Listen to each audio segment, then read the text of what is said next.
Hello, welcome to King Info. Today, we are going to review the story of Kalashnikov. The AK-47 is perhaps one of the most recognizable automatic rifles in the world. This simple gun, produced by Mikhail Kalashnikov, was initially intended to replace the rifle and submachine guns carried by Soviet forces at the end of WW2. However, it quickly became the weapon of choice during most conflicts following the Second World War. But how did this weapon become the most famous and one of the deadliest guns in the world?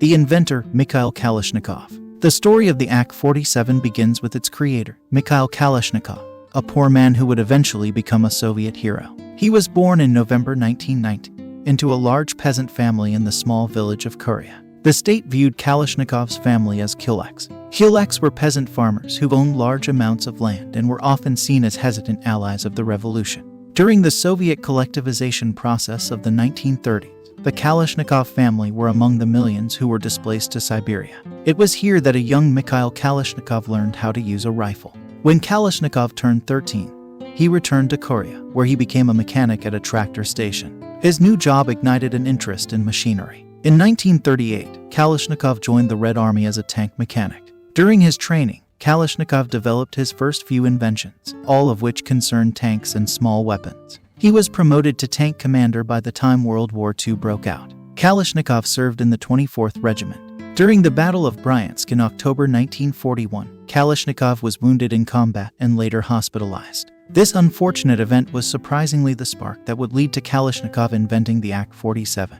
Kalashnikov would later develop a range of automatic assault rifles and machine guns, becoming a doctor of technical sciences and a member of 16 academies. Kalashnikov died after a prolonged illness in December 2013 at the age of 94. Before his death, however, he wrote a letter to Patriarch Kirill, the leader of the Russian Orthodox Church. In this letter, he expressed his suffering of spiritual pain. He wrote, "If my rifle claimed people's lives, then can it be that I was to blame for their deaths?" Development of the AK-47. During his last months in hospital in 1941, Kalashnikov overheard several fellow soldiers complaining about their weapons. Soviet soldiers were armed with a mixture of pistol-caliber submachine guns or rifle-caliber bolt-action and semi-automatic rifles. Being a soldier himself, Kalashnikov set out to develop a weapon better suited to soldiers' needs.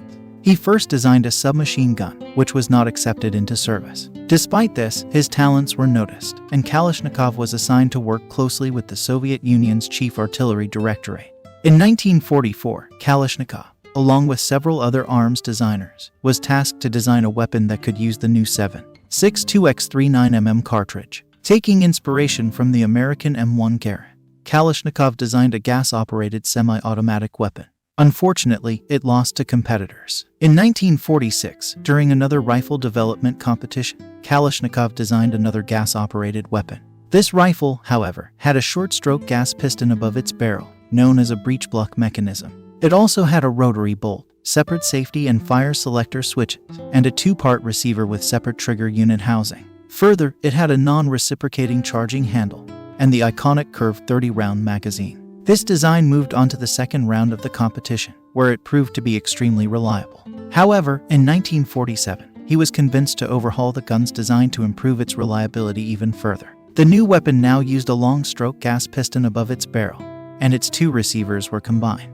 The separate selector switches become a single control lever, and the bolt handle was moved to the bolt carrier. These changes simplified the design, production, and handling of the gun. In 1949, following onerous testing, the new prototype was officially adopted by the Soviet Army. It was officially known as 7.62mm Avtomat Kalashnikova. How it became the deadliest weapon in the world. Once the AK-47 became the official assault rifle of the Soviet Union, it was quickly adopted by other members of the Warsaw Pact. Interestingly, the robust AK-47 gave the USSR a one-up on the battlefield and the international arena. As the USSR reorganized itself following Stalin's reign, the AK-47 allowed them to capitalize on the growing tensions across the world. They offered these weapons to various countries and insurgencies that held similar communist or anti-Western sentiments. This was a significant boost to many of these groups. It saw combat in almost every conflict since the mid-1950s. Notable conflicts that have seen its use include the Vietnam War, the South African Border War, the Colombian Civil War, and the Congo Civil War. The AK-47 and its variants were also used in more modern conflicts. It was the weapon of choice during the war in Afghanistan and the civil wars in Libya and Syria. The AK remains a popular weapon, being used in modern conflicts to this day, including the Russian invasion of Ukraine.